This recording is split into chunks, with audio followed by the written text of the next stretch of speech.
Daghan sad sa mga panulti ni Hesus nga nag-ingon nga dili kita maluwas pinaagi sa balaod kung dili pinaagi sa pagtuo.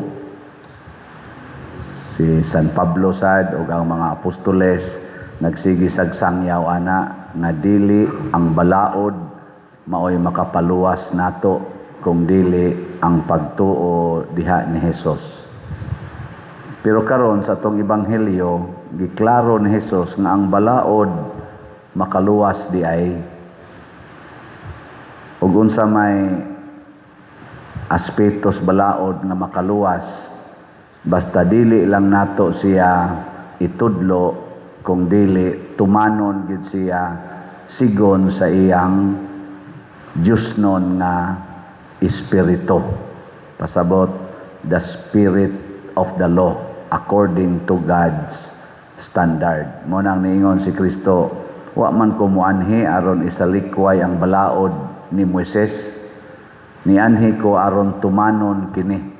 Nya ni warning pagid siya, ang dili magtuman ani bisan sa kinagamyang bahin or kudlit, dili kasud sa langit. Sige, lingyay mong tupad na magsigi ba kag tuman sa balaod o magsigig supak? Sigtuman o sigig supak? Bisag unsang balaura, duna gid na siya'y Diosnon nga espiritu. Gawas lang sa balaod sa sala. Naam say balaod ang yawa. Pero balaod lang nga para sa public welfare kana na ginay Diosnon nga espiritu sa manang traffic rule, balaod sa trapiko. Na siya'y Diosnon nga dimension tungod kay mag-amping man as kinabuhi anang ayaw pag-drive nga wa kay lisensya. Mahasard man ka sa di pala kakamao o di makuya mapiligro ang kinabuhi sa ubang mga tao. Mabangga ka, ang nakabangga nimo mga matay sadto, di ba? Nya ayaw sad pagdagan dag sakyanan nga way rehistro. Ana kay aron dili ang imong sakyanan nga kagang-kagang kayo, dili gubaon kay hazard gyapon na desdan. Nya ayaw pagtabok sa iskina or sa cross sa karsada nga red signal ka, wata usa nga mo green ang imong suga, no? Tuman ba mo ana? Suway ayaw tuman, magkabangga ay miligro ang kinabuhi. Bisag unsang balaora basta public order. Samot na gyud og ang balaod gitawag natog konstitusyon. Praning atong Philippine Constitution nga mao'y nag-define sa atong pagka-independent country, pagka-sovereign country. Kinahanglan tumanon gid na. Dili i-bend the law. Kaya kanang bending the law, dunay porsyon sa balaod nga tingali gamay para nimo nga di nimo tumanon. Nang imo lang bawgon. Ug mao na rin hitabo sa atong mga politicians nga naa sa Senado o sa Kongreso o sa atong executive department. Kusog kay sila na ipipila nila nga kusog kay mo bend the law o mahimo na silang iwit sa gingharian sa langit. Kinsa na diha ang faithful to the Constitution, mauna sila'y malangit. Bekin sa maroy faithful sa Constitution, ang Cayetanos Group o Gatchalians Group. Nagmonitor ba mo ana nila? Okay. Muna, mailhan na nato daan kinsa ang angayng sundon. Ang nagsunod og kanunay yung nagbandilyo sa atong balaod nga makaayo sa nasod sama ng Philippine Constitution, superior man na gitawag nag supreme rule man na nato dinhi sa atong pagsunod sa balaod nga kung magka-conflict diring ubang mga balaod mobalik ta sa Philippine Constitution. Na unsa man ana nga ang gideclare nilang Soto o Gatchalian o mga kauban nitabok pa gid si Escudero dito, lawyer man ta na. Ang gideclare kadto mang gisunod nila ang 1935 Constitution nga mooy na ako noy jurisprudence sa Supreme Court. Mao man to ilang gigunitan karon ang 1935 Constitution. Mao to ilang gigunitan nga number of quorum. Nya diri dapita sa ilang Peter Allan Cayetano, ang gigunitan sa nila nga quorum or gibasihan sa ilang quorum mao man ang 1987 the existing constitution ug ang Senate rule. So mas lig-on diri sa ilang Peter Cayetano. Karon linya imong tupad ang naunsa may balaod nga imong gikuptan karon. Unsa may balaod nato sa simbahan? Sige. Ang balaod nato mao ang ebanghelyo, the gospel. Ug unsa may naas ebanghelyo? Pananglitan ron ano sa higugmaa ang imong kaaway. Nya ang naas kalibutan moingon self-defense patya imong kaaway. Ana, hay may mo sundo na. Ha? Anya patyon man kasi imong kaaway. Nya gitugot man ang self-defense. Kinsa maro imong sundon? Na. Ana-ana na. Napagibalaod si Kristo, bunga gyapos gugma niya diha sa ebanghelyo. Ibaligya ang tanan mong katigayunan ug ang halin ihatag ngadto sa mga kabos. Samtang ang kalibutan nag-ingon, ayaw pagtigom, budgetag maayo, kinahanglan financially stable ka, protektahin ang imong private domain. Kisa mo rin imong sundo na naroon. Uy, tubag. O gusto kang malangit, sunda ang ebanghelyo. Kay pinaagi sa imong pagsunod sa ebanghelyo, maprotektahan ang imong private domain. Kay supreme law man tong ebanghelyo. Natagaan ta mog sample ha. Kung ang tanang tao mosunod anang giingon, ibaligya ang tanan ug ang halin ihatag sa mga kabos. Kung ang tanang tao apil na sila Bill Gates, kana sila si Elon Musk, kanang mga dato ba? Og ilan ang sundon unsa may mahitabo sa tibuok kalibutan. Wa nay mangangkon. Di na ta maggubat hasta ang Iran di na mangangkon nga sila tag-iyas oil nya maghimo pagid sila mga armas nga kanang mga nuclear weapon kay para kontras ilang kaaway. Wa na may mag-ilog. Nganong mag-ilog pa man nga maghinatagay man gani ibaligya ang gini nakong ako mangilog na noong ko. So sa ato pa di ay maunay balaod sa Ginoo nga makasulbad hasta anang mga kawatan kanang kawat kaning atong graft and corruption o tanawa karon di ba sa atong pagsigig ingon nga private domain naa may gusto og 40 kasakyanan mga SUV pagyod mga sports car pagyod nya nasay gusto nga manag-iya gisag eroplano mga yacht inana unsa pa nang uban mga mansions dinhi og sa abroad di porting kinawatay kakuha mo nya karon ug inyong ipalit ang tanan yung kwarta og raffle ticket unsa may mahitabo maprotektahan inyong kwarta maprotektahan dili unsa ang pagprotektar nga ihurot man yung palit na sugod na mo og yaw-yaw diha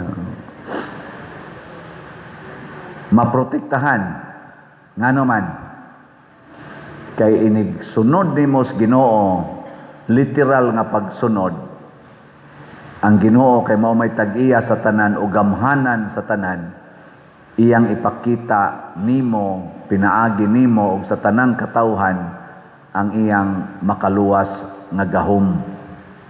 Matod pa diri sa atong tubag sa Salmo, sa to?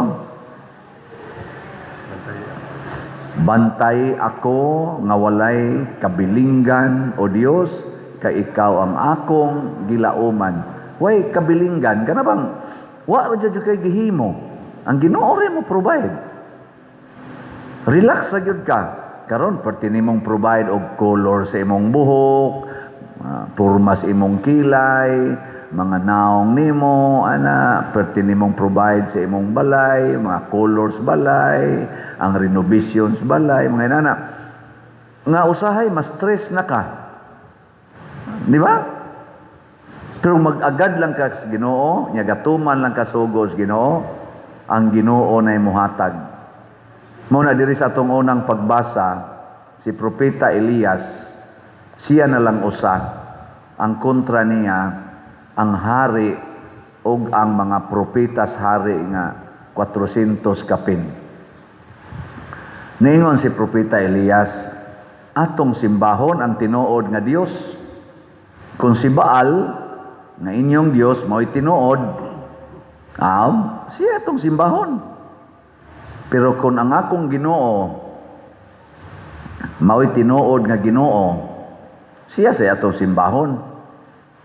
Niuyon ang mga tao. Kanya, didto, ilang gitistingan, kinsay tinuod nga Ginoo. O unsa may testing nga ilang gibuhat, ang grupo sa Baal, itong mga propeta, mag-ihaw sila baka, si Elias po mag-ihaw sa baka, ilang lapa-lapaon, niya ilang ihalad, pero di nila duslitan. Magampo sila sa ilang Ginoo, haron ang Ginoo mo'y mo sunog sa gihalad. Gipauna ni Elias og pa-offer ang mga Baal's group, kantong mga 400 kapin ka mga propeta tingali to. Sige silag ampo nga sunogo na ni Baal ang ilang lapa nga baka, gikas buntag hangtod na lang ni hapon, wa gyud mo pakita si Baal. Ilan na lang gisamad-samaran ilang lawas, wa gyud mo pakita gahom. Bugal-bugal pas Elias ato, basig natuog pa to, basig na igilakaw. Ano ba, no? Wa mo pakita. Mo to nga si Elias san mo ay offer.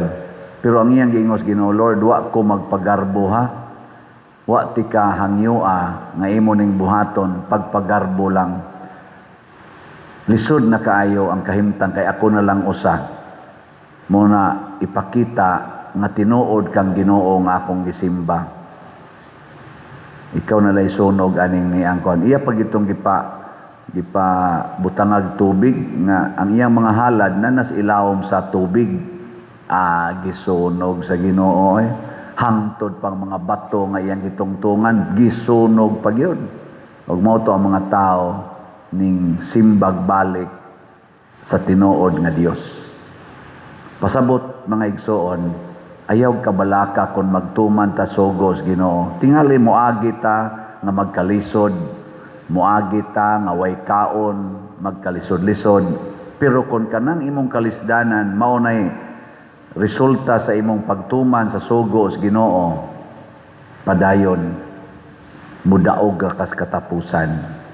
Kinsa karoy nagtuman sa atong Philippine Constitution, mga Marcos Group o Duterte's Group?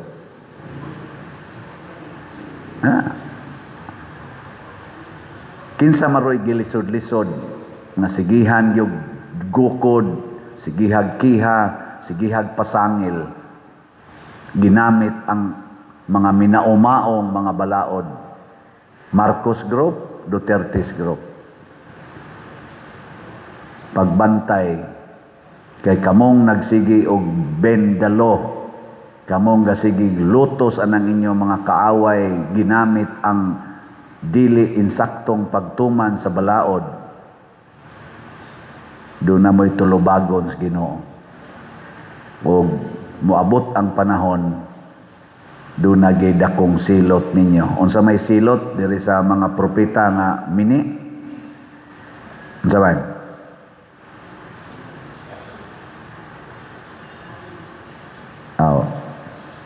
Inig abot na lang tingin na sa sunod, pero ato na lang ning kuanon, ato na lang ning i-fast forward.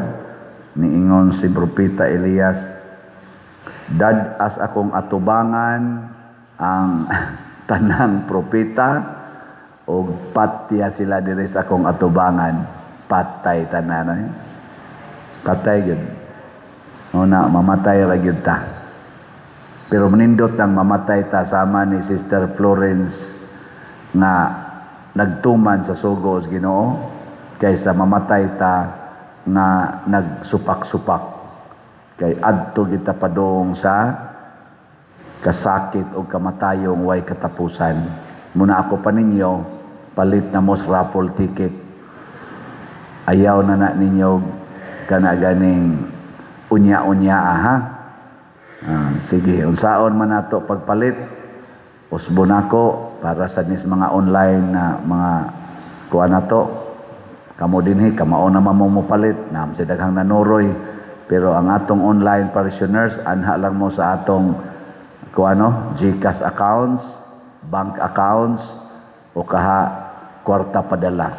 I-message lang yun me, aron matagaan sa mo sa kopyas ticket.